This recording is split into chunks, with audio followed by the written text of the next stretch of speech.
తిరిగి BCN news కి స్వాగతం. కూటమి పాలనలో రాష్ట్రంలో చట్టం ప్రజాస్వామ్యం పూర్తిగా కూని అవుతున్నాయని వైసీపీ మాజీ ఎమ్మెల్యే అబ్బయ్య చౌదరి తీవ్ర స్థాయిలో దుమ్మెత్తారు. ఏలూరు నగర నడిబొడ్డున టీడీపీ నేత ఈడ్పుగంటి శ్రీనివాస్ ఇంటిపై ఎమ్మెల్యే చింతమనేని ప్రభాకర్ అర్ధరాత్రి పూటుగా తాగి రౌడీ మోకులతో జేసీబీ దాడికి తెగబడడం దేశ చరిత్రలోనే అత్యంత సిగ్గుచేటన్నారు. ఎమ్మెల్యే చేస్తున్న లిక్కర్ మట్టి మాఫియా దందాలను ప్రశ్నించినందుకే ఈ అరాచకానికి ఒడిగట్టారని ఆరోపించారు. ఒక సిట్టింగ్ ఎమ్మెల్యే చట్టాన్ని చేతుల్లోకి తీసుకుని మహిళలను భయభ్రాంతులకు గురి చేస్తుంటే ముఖ్యమంత్రి చంద్రబాబు, డిప్యూటీ సీఎం పవన్ కళ్యాణ్ ఎందుకు మౌనంగా ఉన్నారని నిలదీశారు.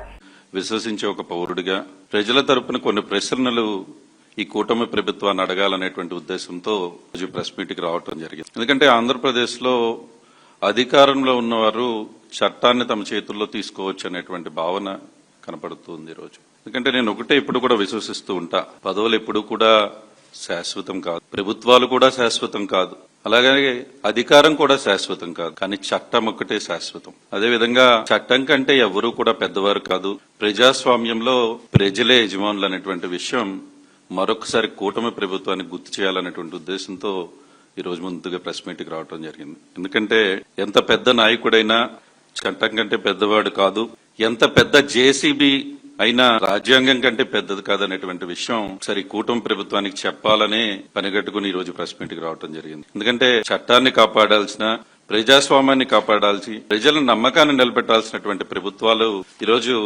ఎక్కడా కూడా వాటిని ప్రజలు ప్రభుత్వాన్ని నమ్మలేకుండా ప్రజల యొక్క నమ్మకాన్ని కోల్పోయే విధంగా సంఘటనలు జరుగుతున్నటువంటి పరిస్థితి మీ అందరూ కూడా చూసుంటారు.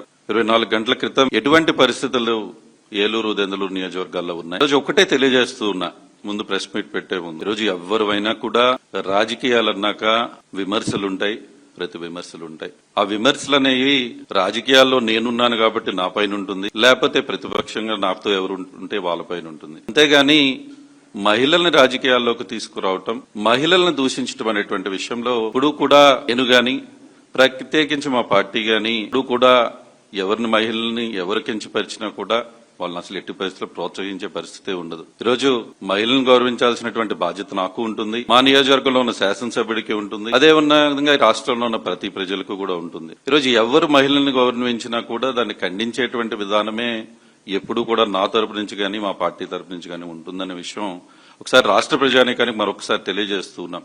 ఎందుకంటే జరిగిన సంఘటనల్ని పక్కన పెట్టి కేవలం ఇది కొన్ని ఛానల్స్, కొన్ని పత్రికలు నిన్న చూస్తూ ఉంటే కొన్ని విషయాల మీద బాధ వేసింది. దాని గురించి అనేది ప్రత్యేకించి ఆ విషయం కూడా చెప్తూ ఉన్నా. చట్టాన్ని చేతుల్లోకి తీసుకునే హక్కు ఎవరికి ఉందని అనేది అడుగుతా ఉన్నా ఈరోజు.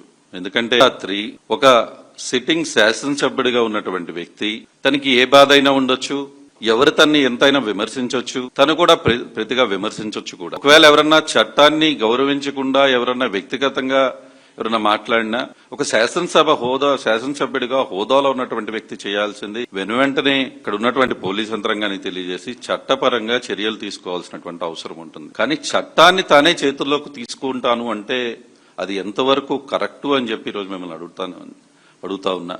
ఎందుకంటే ఒక శాసనసభ్యుడు ఉన్నటువంటి వ్యక్తి పగలు వెళ్లి ఎవరన్నా ప్రశ్నించాడంటే ఒక అర్థం ఉంది. అర్ధరాత్రి తాగేసి ఒళ్ళు తెలియనటువంటి పరిస్థితుల్లో అర్ధరాత్రి ఒక ఇంటిపైకి దాడికి వెళ్ళటం అంటే అది ఎంతవరకు కరెక్ట్ అని చెప్పి మిమ్మల్ని అడుగుతా ఉన్నా. అది కూడా జేసీబీ తీసుకెళ్లి, అందుకే ఇందాక నేను చెప్తా ఉన్నా, ఎంత పెద్ద జేసీబీ అయినా రాజ్యాంగం కంటే పెద్దది కాదనేటువంటి విషయం తెలుసుకోవాల్సినటువంటి అవసరం ఉంది. ఎందుకంటే జేసీబీ తీసుకుని ఒక ఇంటి మీదకి కూడా ఏలూరు టౌన్ లో నడిబొడ్డునున్నటువంటి ఇంటి దగ్గరికి ఒక జేసీబీ తీసుకుని శాసనసభ్యుడే రౌడీ మొక్కలను వెంట పెట్టుకుని తాగేసి ఒక ఇంటిపైకి దాడికి వెళ్లాడు అంటే అది ఎంత దారుణమైనటువంటి సంఘటన అనేది ఈ రోజు అసలు రాష్ట్ర ప్రజానీకం అంతా కూడా ఉదయం నిద్రలేసి చూస్తూ ఏంటి అసలు ఏం జరుగుతుంది, ఈ రాష్ట్రం ఎటువైపు వెళ్తా ఉంది, అసలు ఈ రాష్ట్రంలో అసలు వీళ్ళు చట్టం న్యాయం ఏవయ్యాయి అంటే నేను ఈ రోజు ఒకటి అడుగుతా ఉన్నా. ఒక సామాన్య వ్యక్తి అదే విధంగా ఒక జేసీబీ పట్టుకుని ఎవరన్నా ఇంటి మీదకి దాడికి వెళ్తే ఈ పోలీస్ యంత్రాంగం గాని రాష్ట్ర ప్రభుత్వం గాని చర్యలు తీసుకోకుండా ఉంటుందా అని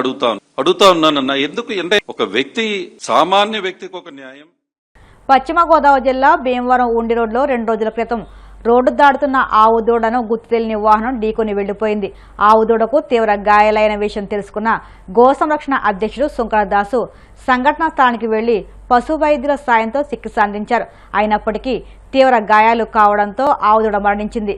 అదే రోజు వేరే ఘటనలో ఇంకొక ఆవుదూడ కూడా మరణించడంతో శంకరదాసు అతని మిత్ర బృందం వాటికి అంత్యక్రియలు నిర్వహించారు. బైపాస్ రోడ్లో గత 2 రోజుల క్రితం ఒక ఆవు దూడనైతే ఒక ఐసర్ బాక్స్ గుద్ది వెళ్ళిపోవడం అయితే జరిగింది. ఆ సమయంలో దానికి 4 కాళ్ళు విరిగిపోవడం అయితే జరిగింది. బోన్స్ కూడా బయటకు వచ్చేసినాయి. దానికి వైద్యం అందించాం కానీ అదైతే తట్టుకోలేకపోయింది. ఈరోజు చనిపోయింది. ఇది చనిపోయిందని చెప్పి మేము బాధలో ఉంటే ఇంకొక ఆవు దూడ అదే ఉండి బైపాస్ రోడ్లో గుద్దడం అయితే జరిగింది. నిజంగా వాహనదారులు కూడా చాలా దారుణంగా ఉన్నారు. అటువంటి ప్రాంతాల్లో వేగాన్ని తగ్గించుకోమని చెప్తున్నాము. ఏదో హైవే లాగా వేగంగా వెళ్ళిపోతున్నారు. దయచేసి ఆ వేగాన్ని తగ్గించుకొని మూగజీవాలను కాపాడమని చెప్తున్నాము. దీనికి కారణం ఏంటంటే ఇవి రోడ్ల మీదకి రావడం వల్లే. దయచేసి మున్సిపల్ కమిషనర్ గారు, మన 1 టౌన్ సిఏ గారు, 2 టౌన్ సిఏ గారు కూడా వీటి గురించి పట్టించుకోవాలి.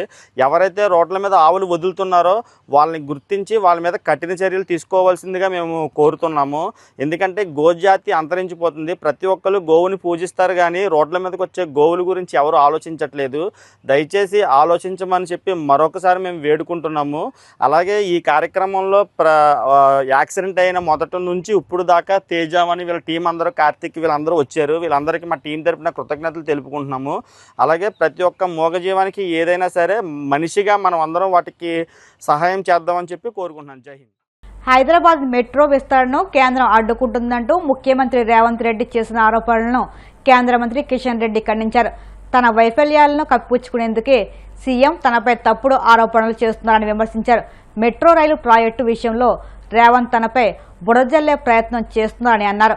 హైదరాబాద్ మెట్రో ఫేజ్ 1 అమలుకు కేంద్రం 1200 కోట్లు అందించిందని వెల్లడించారు. మెట్రో విస్తరణ కోసం మరింత చురుగ్గా పనిచేయాలని తానే రేవంత్ రెడ్డికి లేఖ రాశారన్నారు. తెలంగాణ, హైదరాబాద్ అభివృద్ధిపై తమకు ఎవరూ పాఠాలు చెప్పాల్సిన అవసరం లేదని కిషన్ రెడ్డి వ్యాఖ్యానించారు. అన్ని రకాలుగా నాడు టీఆర్ఎస్ ప్రభుత్వం ఉన్నప్పటికీ, నేడు కాంగ్రెస్ పార్టీ ప్రభుత్వం ఉన్నప్పటికీ మేము తెలంగాణ ఇంట్రెస్ట్లోనే పనిచేశాను తప్ప ఏ రోజు కూడా తెలంగాణకు సంబంధించినటువంటి అభివృద్ధి కార్యక్రమాలు మరింత బాగా జరగాలని కోరుకున్నానే తప్ప మరి ఎప్పుడు కూడా ఈ ప్రాజెక్టులను అడ్డుకునేటువంటి ప్రయత్నం చేయలేదు. ముఖ్యమంత్రి గారు నిన్న చాలా స్పష్టంగా ఈ యొక్క మెట్రో 1, మెట్రో 2 రెండిటి విషయంలో నా మీద తప్పుడు ఆరోపణలు చేసేటువంటి ప్రయత్నం చేస్తూ ఉన్నారు. ఇప్పటికే భారత ప్రభుత్వము మెట్రో 2 విషయంలో 50-50 నిష్పత్తిలో ముందుకెళ్లాలని సూత్రప్రాయంగా అంగీకరించిన విషయాన్ని మనం చేస్తూ ఉన్నాం. ఈ విషయమో నేను వెళ్ళినప్పుడు చాలాసార్లు నాకు మంత్రి గారు స్వయంగా చెప్పారు. ముఖ్యమంత్రి గారు కలిసినప్పుడు కూడా చాలా స్పష్టంగా ముఖ్యమంత్రి గారికి కూడా కేంద్ర పట్టణాభివృద్ధి శాఖ మంత్రి స్వయంగా తెలియజేయడం జరిగింది. అదేవిధంగా మెట్రో ఫేజ్ 1 కూడా గతంలోనే భారత ప్రభుత్వము 1250 కోట్లు మెట్రో ఫేజ్ 1కి ఇవ్వడం జరిగింది. చివరకు మెట్రో ఫేజ్ 1 పూర్తయిన తర్వాత నరేంద్ర మోడీ గారు స్వయంగా హైదరాబాద్కు వచ్చి మెట్రో ఫేజ్ 1 ప్రారంభించిన విషయాన్ని కూడా ఈ సందర్భంగా మనం చేస్తా ఉన్నాం. దేశవ్యాప్తంగా అనేక మెట్రోలకు సెకండ్ ఫేజ్కు, థర్డ్ ఫేజ్కు ఏ రకంగానైతే కేంద్ర ప్రభుత్వం సహకారం అందిస్తుందో హైదరాబాద్ కూడా అదేవిధంగా మరి టెక్నికల్గా కానీ ఫైనాన్షియల్గా కానీ మరి చర్చించి రాష్ట్ర ప్రభుత్వాన్ని సహకరిస్తే తప్ప ఇది తెలంగాణ కాబట్టి, కిషన్ రెడ్డి గారు వద్దన్నారు కాబట్టి ప్రాజెక్టులు ఎక్కడ ఆగవు. ఇంత అనాలోచితంగా దుందుడుకు విధానంతో ముఖ్యమంత్రి మాట్లాడము ఏమాత్రం సమంజసం కాదు. తెలంగాణ అభివృద్ధి పట్ల మాకు చిత్తశుద్ధి ఉంది. మాకు ఎవరి సర్టిఫికెటు అవసరం లేదనే విషయాన్ని ఈ సందర్భంగా మనవిస్తున్నాను. నాకు కానీ, కేంద్ర ప్రభుత్వానికి కానీ, మోడీ గారికి కానీ రేవంత్ రెడ్డి సర్టిఫికెటో, కాంగ్రెస్ సర్టిఫికెటో మాకు అవసరం లేదు. మేము రేవంత్ రెడ్డికి జవాబుదారీ కాదు, నేను తెలంగాణ ప్రజలకు జవాబుదారీ, తెలంగాణ అభివృద్ధికి జవాబుదారీ. ఆ రకంగా మోడీ గారు నాయకత్వంలో తెలంగాణ అభివృద్ధి కోసం గత 12 సంవత్సరాలుగా పనిచేశాము, ఇప్పుడు కూడా పనిచేస్తాము. తెలంగాణలో ఏదైతే హామీలు ఇచ్చామో హామీలన్నిటిని కూడా తూచా తప్పకుండా మేము అమలు చేస్తూ ఉన్నాము. అది జాతీయ రహదారుల అభివృద్ధి కావచ్చు, రైల్వేల అభివృద్ధి కావచ్చు, లేక ఇతర అనేక రకాల అభివృద్ధి కార్యక్రమాలు కూడా ఎప్పటికప్పుడు. వార్తలు ముగించే ముందు ముఖ్యాంశాలు మరొక్కసారి. వెలుగొండ ప్రాజెక్టు పనులను పరిశీలించిన మంత్రి నిమ్మల. నిర్వాసితులకు త్వరలో సీఎం చంద్రబాబు చేతుల మీదుగా పరిహారం అందజేస్తామని వెల్లడి. రైతు సంక్షేమమే కూటమి ప్రభుత్వ ప్రాధాన్యతగా 2 ఏళ్లుగా అనేక కార్యక్రమాలు నెరవేర్చాం. ఏలూరు అన్నదాత సుఖీభవ సభలో మంత్రులు నాదెండ్ల, పార్థసారథి. పరిశ్రమలను గ్రామీణ ప్రాంతాలకు విస్తరించేందుకు రాష్ట్ర వ్యాప్తంగా ఎంఎస్ఎంఈ పార్కులు అభివృద్ధి చేస్తున్నాం. మంత్రి కొండపల్లి శ్రీనివాస్ వెల్లడి. ఎమ్మెల్యే చింతమనేని అరాచకాలపై చంద్రబాబు సమాధానం చెప్పాలన్న వైసీపీ మాజీ ఎమ్మెల్యే అబ్బయ్య చౌదరి. అర్ధరాత్రి తాగి సొంత పార్టీ నేతపైనే దాడి దుర్మార్గమని వ్యాఖ్య. ఈ వార్తలు సమాప్తం. మరిన్ని వార్తల కోసం BCN digital YouTube channel, Facebook పేజీని ఫాలో అవ్వండి. అభివృద్ధుల కోసం ప్లీజ్ సబ్స్క్రైబ్.